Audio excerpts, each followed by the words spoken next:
Sa gitna ng semento, ingay, at modernong pamumuhay natin ngayon, may mga nakatagong kayamanan na unti-unti na nating nakakalimutan. Mga prutas na pinitas natin sa bukid nung bata pa tayo. Mga bungang akala natin ay panglaro o pangbata lang. Pero alam nyo ba, ang totoong sikreto nila? Ang mga forgotten fruits o nakalimutang prutas na kinakain natin noon ay mas siksik pa pala sa vitamin C, antioxidants at iron kumpara sa mga mamahaling imported na prutas na binibili natin sa supermarket. Sa video na ito ay samahan niyo ko sa isang paglalakbay pabalik sa ating bakuran noong mga bata pa tayo. Hihimayin natin ang mga prutas na ligaw na hindi lang masarap kundi lunas din pala sa mga sakit. Abangan sa video na ito dahil ang pang-apat na prutas na pag-uusapan natin na madalas nating tinatapak-tapakan lang sa kalsada at inaakalang damo ay may taglay palang pambihirang sustansya na panlaban sa diabetes at inflammation o pamamaga. Sino ba naman ang hindi mapapangiti kapag nakakita ng aratilis? Noong bata tayo, ito ang paborito nating libreng candy.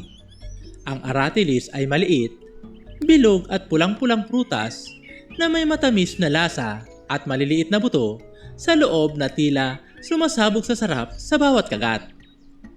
Ang sarap alalahanin ng araw. Ito yung prutas na inaakyat natin sa bakanting lote o sa tapat ng bahay ng kapitbahay. Siksik ito sa calcium, vitamin C at mayaman sa antibacterial compounds na nagpapalakas ng immunity. Madalas itong tumutubo sa mga gilid ng mga kalsada, bakanting lote at mga bitak ng semento sa syudad o probinsya. Kamyas. Ito ay kulay berde, hugis itlog o silendro at may makinis ngunit medyo mamasamasang balat. Kilalang kilala ito sa pambihirang asim nito na talaga namang mapapapikit ka sa unang tikim. Mayaman ito sa vitamin C, sa oxalates na tumutulong sa pagbalanse at pagmanage ng blood pressure at pampababa ng kolesterol. Ginagamit ito bilang pang-asim sa sinigang at pinangat. Ginagawa rin itong candies o juice at ang katas nito ay tradisyonal na panlinis ng mancha sa mga damit. Tino-tino. Dumako naman tayo sa tino-tino o wild Cape gooseberry. Ang prutas na ito ay may kakaibang anyo. Isang maliit, nilaw-ginto na berry na nakatago sa loob ng isang manipis at malapapel na balat na hugis maliit na parol o kampana. Puno ito ng vitamin A para sa pampalinaw ng paningin at may physalins na may anti-inflammatory at anti-tumor properties. Kinakain ito bilang gourmet fruit, ginagawang dekorasyon sa mga cake o ginagawang jam at salad dressing. Karaniwang ligaw na tumutubo ito sa mga madamong bahagi, gilid ng mga palayan at mga dalisdis ng bundok sa mga probinsya. Bignay. Ito naman ang bignay o Philippine wild berry. Ang prutas na ito ay tumutubo ng kumpul-kumpul na parang maliliit na ubas. Ang kakaiba rito, sabay-sabay mong makikita sa isang kumpul ang mga kulay berde, pula at madilim na lila o itim kung hinog na. Ito ay natural na detox. May mataas na anthocyanins na nagpuprotekta sa puso, nagpapababa ng blood sugar at gumagana bilang natural colon cleanser. Ginagawa itong dekalidad na local wine. Masarap na tsaa mula sa mga dahon at sanga, jelly at jam. Madalas matatagpuan sa mga mababang kagubatan, mga bulubunduking lugar, at sa mga tradisyonal na plantation sa iba't ibang dako ng bansa. Passion fruit. Ang passion fruit o passionaria, isa itong baging na may bilog na bunga na puno ng maliliit at makatas na buto. Madalas itong gumagapang sa mga bakod sa probinsya o sa mga gilid ng gubat. Napakasarap nitong gawing juice o syrup. Bukod sa masarap, may natural itong sedative properties. Perpekto para sa may mga insomnia o nahihirapang matulog dahil sa stress. Bunga ng nipa. Dumako naman tayo sa mga katubigan. Kilala natin ang nipa sa paggawa ng bubong o sasa. Pero alam nyo ba na nakakain ang bunga nito? Ang prutas ng nipa ay kumpul-kumpul na parang bola na may mala, gulaman at matamis na laman sa loob. Hawig sa natong o kaong.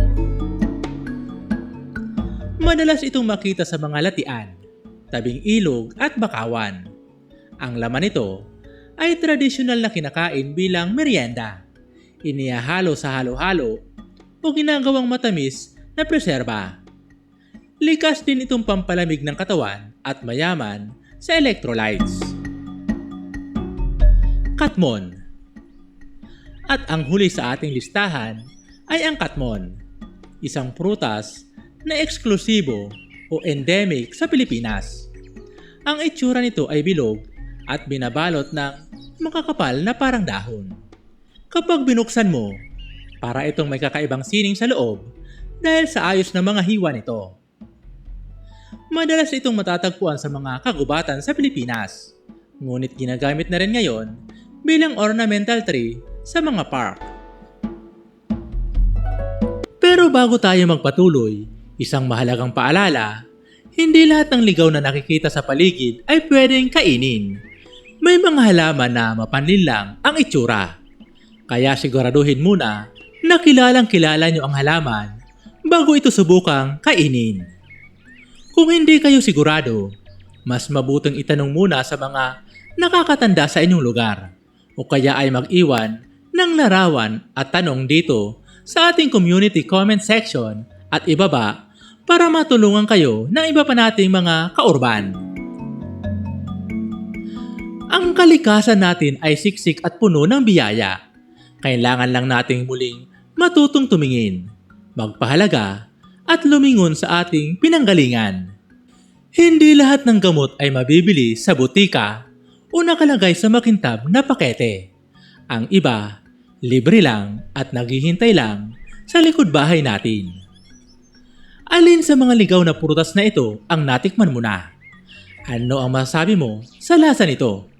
At kung may mga ligaw na prutas kayo na alam na hindi namin nabanggit sa video na ito, ibahagi ito sa comment section at babasahin namin ito.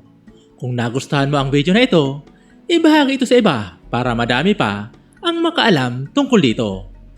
Ito pong muli si UCL. Maraming salamat po sa panonood. Hanggang sa muli po. God bless.